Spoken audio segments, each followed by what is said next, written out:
What the school teacher told St. Peter. Okay. Well, first of all, I want you to know, Mr. St. Peter, that if I could have helped that young girl with the marvelously swinging ponytail, I would have. But there's nothing I could do once she aimed those eyes, those beams beaming and the lasers, and the first kid vaporized so fast. Puff of smoke? Yes. Zapping sound? It's more like a fart underwater. I hope that's okay to say. But here's the surprising part. Nobody, okay, at least not me, expected the terrible bloating that happened. Each body puffed up, the cheeks pooched, the buttons bursting like that kid in Charlie and the Chocolate Factory. Then there was that blurpy noise and the smoke or vapor or whatever it was, and then it was done. That was it. No blood, no stains, just gone. Well, until she turned those scary, scary eyes on someone else. May I give you a little more backstory, Your Honor? No? Sir? So, it seemed really like things were going well for her. I mean, when they wanted to bring her into my classroom, I made sure to read her file, of course, but this time it really seemed like the system was getting it right. She had the group home with a socialization leader. She had the lead walls, chamomile tea prescribed 3 times a day, group therapy, personal therapy, music therapy, and rent-a-pets. I mean, the lizard survived in its terrarium alone in her room overnight. So the director thought she might be ready for school. She needs an education, the director said. We'll mainstream her and she'll play nice with others. But you know, kids will be kids. It was the glasses she chose to wear, and we were all too afraid of her to get her to stop. American flags with lights that flashed on the edge, and if you pressed a button on the side, Grand Old Flag would play for a few seconds. At first, the other kids thought they were funny. She was just kooky, you know. They'd press the button and she'd stand at attention with her hand on her heart while the song played. Every time, and she didn't even smile. So funny quickly turned weird, and the only recess, I didn't shoo them out immediately so I could race to the bathroom. They backed her into a corner. Hands clawing for the glasses, yelling all sorts of terrible stuff at her, and we all know what happened then. Carrie in the 7th grade, but with bloating and steam instead of pig's blood.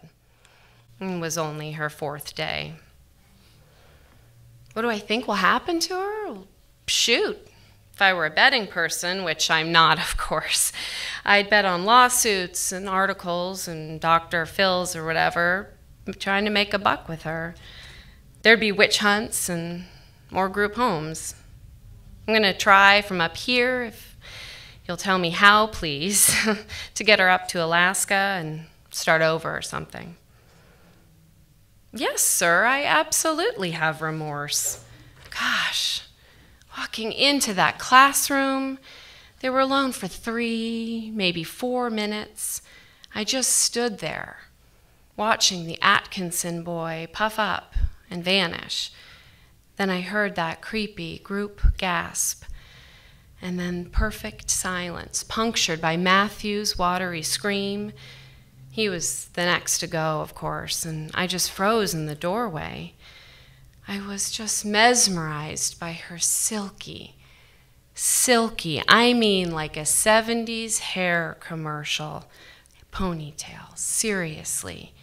Hear me when I tell you that it was perfect, chestnut colored, with a little green bow. It was magical. I know at some point I yelled to the kids to duck and cover, and her head flicked over to my face.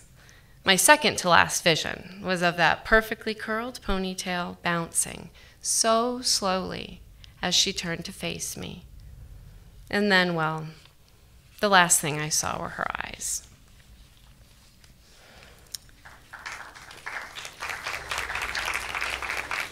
to June of the night-blooming jasmine. The phantoms found the ecstasy again. They rubbed the pills all over their foggy little throats. Their haunting gets so interrupted, and any candy in the house is gone by morning. 3 years ago, today, June, I gave up the old business for this one, watching the ships come in and waxing your old house sills, so the company, even of these ones, is welcome. It's true our jobs will be over when this old house slips into the sea. We'll buckle and heave and splinter our way down to the rocks and salt and anemones minding their own wet business. But until then, I'll keep watch, June. I'll clean the spackle off each pane with spit and lemon. I even left a trail for him to find me. All the pink dots he tossed aside to the movies, and 19 pennies tail side up. I even kissed a few pine trees with vanilla lip gloss if he needs to sniff his way. The local wolf seems willing to help, but he's also hungry since the elves packed up for the British movie industry. My phantoms tell stories of other men who lost their way in these woods. They each were one, and show me their scars as though to prove their death certificates. I'd like him alive, but if I find him post-mortem with the Candy Kid ghost ravers, I'd take him, I guess. Oh, June, I hope you're happy. And when your house falls and I'm ocean-bound again, I hope you'll find at least one pane of glass in the waves and know I tried to keep the vision clear.